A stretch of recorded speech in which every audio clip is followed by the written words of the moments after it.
जारी है लगातार coverage mega exit poll news 18 Rajasthan पर और हमारे साथ लगातार पूरा मेहमानों का पैनल मौजूद है। राजनीतिक विश्लेषक निरंजन पोद्दार का सीधा हम रुख करते हुए उनसे जानने और समझने की कोशिश इस तरीके से करेंगे कि निरंजन जी, अगर बात एनडीए की हो रही है, बात इंडिया गठबंधन की हो रही है, तो दोनों के ही दावे अपने अपने तरीके से निकलकर सामने आ रहे हैं, लेकिन एनडीए की तैयारी आपको एकजुटता के लिहाज से किस तरीके से देखने को मिल रही है? क्योंकि इंडिया गठबंधन ने तो अपनी एकता दिखाई दी आज। देखिए रविंद्र जी, निश्चित रूप से दावे प्रतिदावे हर चुनाव में आपको दिखाई देंगे और ये भी आपने देखा होगा कि अभी ज़्यादा समय नहीं हुआ, अभी जुमा 5 महीने हुए हैं। 3 दिसंबर को जो चुनाव परिणाम आए थे उससे पहले भी कदाचित इसी तरीके के दावे हो रहे थे कि जिस तरीके से राजस्थान के लिए कहा जा रहा था कि इस बार राज नहीं रिवाज बदलेगा। थोड़ा सा हम आपको रोक रहे हैं, आपकी बात को कंटिन्यू करेंगे, लेकिन सीधे हम इस वक्त रुक कर लेते हैं जयपुर का। भारतीय जनता पार्टी के दफ्तर पहुंच चुके हैं मुख्यमंत्री भजनलाल शर्मा और बाबूलाल हमारे सहयोगी लगातार वहां पर मौजूद हैं। बाबूलाल, क्या अपडेट है, क्या कोई प्रतिक्रिया दी है एग्जिट पोल को लेकर के, आंकड़ों को लेकर के मुख्यमंत्री भजनलाल शर्मा ने? जी देखिए, अभी अभी मुख्यमंत्री भजनलाल मधुर मुस्कान के साथ में बीजेपी कार्यालय पहुंचे हैं। बहुत ही कॉन्फिडेंट नज़र आ रहे थे और अब प्रवासी जो नेता हैं उनके साथ में बैठक होने जा रही है। वो नेता जो राजस्थान में चुनाव संपन्न होने के बाद में तेलंगाना, आंध्र प्रदेश, उड़ीसा और उत्तर प्रदेश और वेस्ट बंगाल में चुनाव प्रचार के लिए गए थे, तो उनका एक तरह से थैंक्स गिविंग मीटिंग है और उनमें जो निवर्तमान जो केंद्रीय मंत्री हैं वो भी हैं, खास तौर से गजेंद्र शेखावत यहाँ पर बैठक में हैं और कैलाश चौधरी भी इस बैठक में पहुँचे हैं।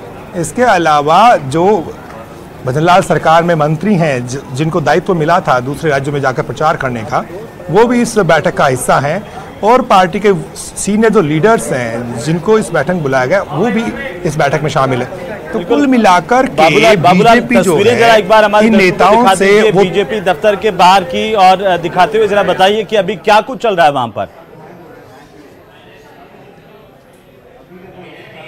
तो बैठक चल रही है, बाहर उत्साह नजर आ रहा है और बीजेपी कार्यालय के बाहर बहुत सारे नेता हैं, कार्यकर्ता हैं जो सीएम भजनलाल से मिलने के लिए आए थे, पार्टी के जो नेता उनके साथ में मिलने के लिए आए थे। इनसे हम बात भी करेंगे और जानेंगे कि एग्जिट पोल आ रहा है, नतीजों में अब ज्यादा दिन बचे नहीं है, नतीजे की घड़ी बहुत नजदीक है, तो युवा नेता काफी हैं, इनसे बात कर लेते हैं। एग्जिट पोल आ रहे हैं, क्या उम्मीद है आपको बीजेपी कहाँ जाकर रुकने वाली है, विजय रथ कहाँ पहुंचेगा? निश्चित रूप से भारतीय जनता पार्टी 25 की 25 लोकसभा सीटें राजस्थान में जीतेगी और देश भर में 400 से ज्यादा सीटें जीतेगी। कैसा माहौल था इस बार के चुनाव में? आपको लगता है मोदी जी की आंधी चली या फिर उनकी गारंटी कामयाब हुई? काम तो हमारा 500 पार का है, लेकिन 400 पार तो हो रही है हमारी। अब की बार 400 पार का जो नारा है वो 100% सफल होगा और भारत में इस बार वापस नरेंद्र मोदी जी की सरकार बनेगी। ओंकार सिंह लखावत से भी जान लेते हैं। लखावत साहब बहुत तजुर्बे वाले नेता हैं, इस बार किस तरह के नतीजे देख रहे हैं आप? नतीजे भारतीय जनता पार्टी के पक्ष में आएंगे। प्रधानमंत्री जी ने जो पहले दिन कहा था वो सफलता मिलेगी। एग्जिट पोल जो है अब आने वाले किसी भी वक्त, आपको क्या लगता है एग्जिट पोल जो है? एग्जिट पोल हमने जनता में काम किया है, कार्यकर्ताओं के पास गए, असंख्य कार्यकर्ता लगे हैं, मतदाताओं से सीधा संपर्क है, एक जीवित संगठन है, इसलिए हमको वही लग रहा है जो हमने तय किया था, जो हमारा लक्ष्य था वो पार करेंगे।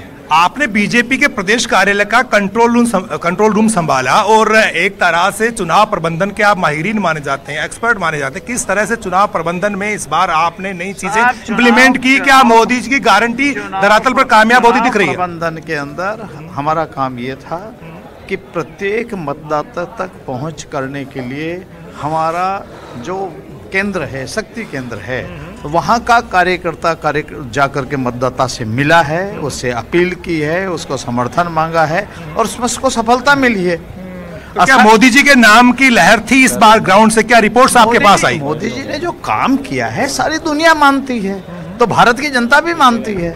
मोदी जी ने परिवर्तनकारी काम किया, दशा और दिशा दोनों बदली है, एक ईमानदार सरकार का चेहरा बना है, वरना सरकार का मतलब बेईमानी हुआ करती थी, अब सरकार का मतलब ईमानदारी है।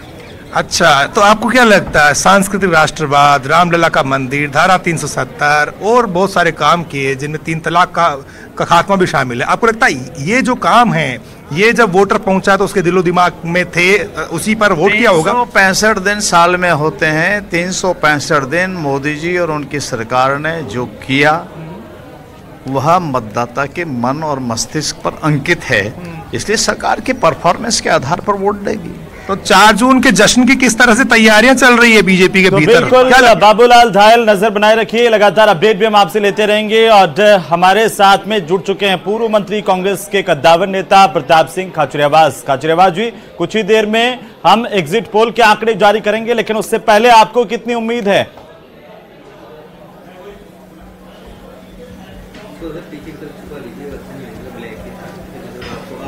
प्रताप जी, आपको हमारी आवाज अगर आ रही है, सुन पा रहे हैं प्रताप जी आप हमें?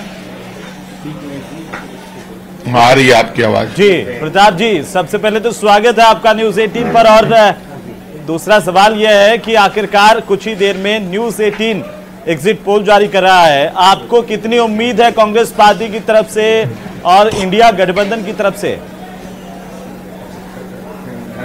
देखिए, पूरे देश का जो माहौल, चुनाव इलेक्शन जिस दिन शुरू हुआ उसके बाद दिन प्रतिदिन जो लोगों का समर्थन मिलने लगा और जो आवाज आ रही थी पब्लिक की, उससे एक बात साफ होगी कि वोट बदल रहा था देश का।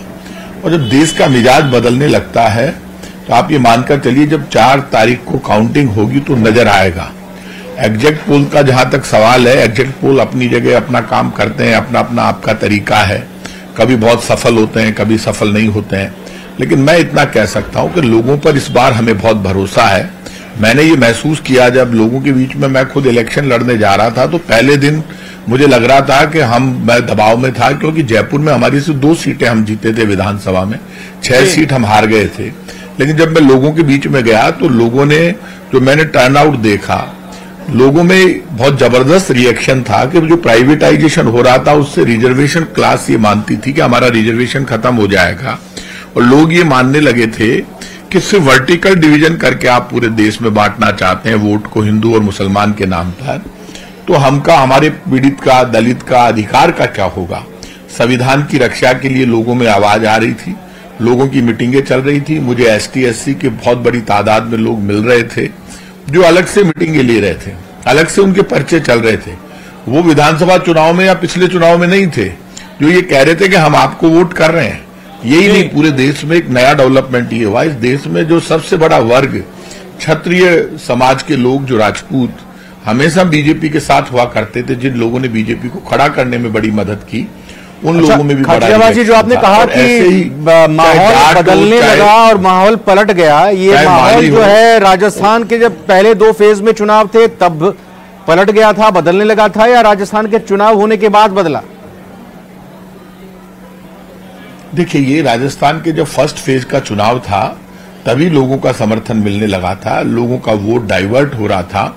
और जहां भी हम गए, मैंने चुनाव पहले भी देखे पार्लियामेंट के, ये चुनाव भी देखा, तो ये आप मानकर चलिए वोट बदल रहा है। जो बीजेपी का बेसिक कोर वोट बैंक है, जो बीजेपी को वोट करता था, वो भी कांग्रेस को वोट कर रहा है। और एक अकेले राजस्थान की 1 सीट पर नहीं, राजस्थान की 2500 सीटों पर आप क्या बात करते हैं। हमेशा जब वोट बदलता है, और वोटों में जो जनता में, माउथ मीडिया में जो आवाज थी, पहला चुनाव मैंने देखा है जब मैं खुद बार बार देखता था, देख नहीं पाता था पूरे, भाई सोशल मीडिया पे क्या चल रहा है, जिस सोशल मीडिया पे हमेशा बीजेपी का कब्जा रहता था। खुद अब कितने आश्वस्त हैं अपने चुनाव को लेकर, क्योंकि आपने खुद भी जयपुर से चुनाव लड़ा और हारे का सहारा बाबा शाम हमारा, ये आपने अपनी तरफ से बातें भी कही कि मैं चुनाव नहीं लड़ना चाहता था, ये तमाम बातें भी कही। क्या आपको लग रहा है, आपकी जीत पक्की है या फिर कमी रह जाएगी?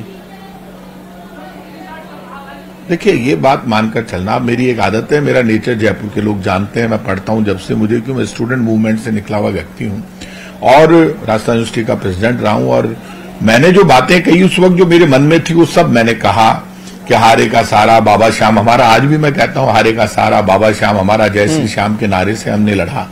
लोग यहाँ पे जयपुर में, पूरे राजस्थान में सब कृष्ण भक्त हैं, हम लोग गोपीनाथ जी के भक्त हैं। तो ये ऐसे में जब ये आवाज देना और बाबा श्याम हमारा, ये सब कब करता आदमी, जब उसको जरूरत होती है, उसको लगता है कि मुझे भगवान मदद करे।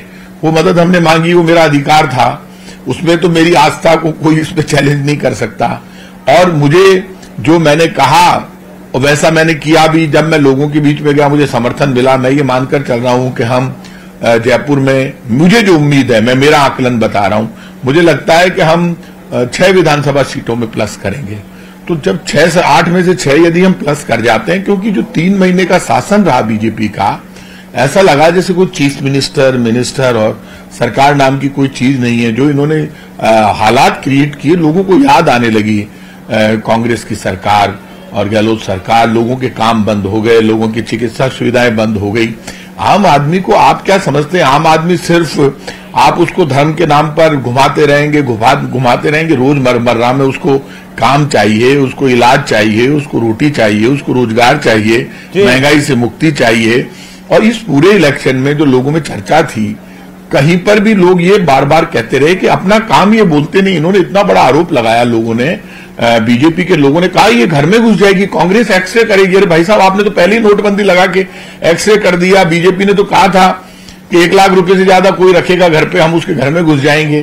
तो आपने जो हालात क्रिएट किए ईडी, इनकम टैक्स, सीबीआई के नाम पर, और मैं आज आपसे कह रहा हूं बिजनेस क्लास को कोई भी हो, कांग्रेस या बीजेपी, उससे क्या फर्क पड़ता है? खाने से ही आपके अपने लोग ही आपस में एक दूसरे पर ये आरोप प्रत्यारोप करते रहे कि जालोर सचिन पायलट नहीं गए, अशोक गहलोत इधर नहीं आए, और बाड़मेर को लेकर के भी कई तरह के आप ही की पार्टी के लोगों ने कई सवाल उठाए। आपको लगता है कि उसका खामियाजा कहीं कांग्रेस पार्टी को भुगतना पड़ेगा?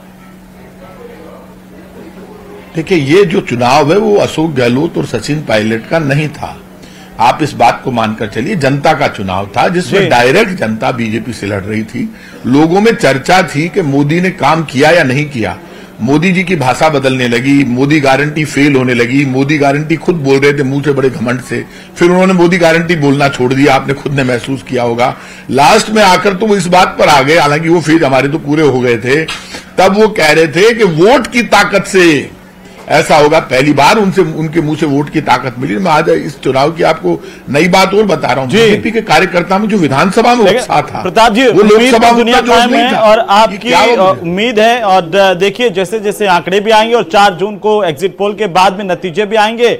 हमारे साथ में गुरबीर सिंह बराड़ हैं, और बराड़ साहब स्वागत है आपका भी। आप कुछ कहना चाह रहे हैं? सबसे पहले वो बात कर लीजिए, क्योंकि प्रताप सिंह खाचरियावास ये दावा कर रहे हैं कि इस बार आपका ना तो 400 पार हो रहा, ना नैया पार हो रही।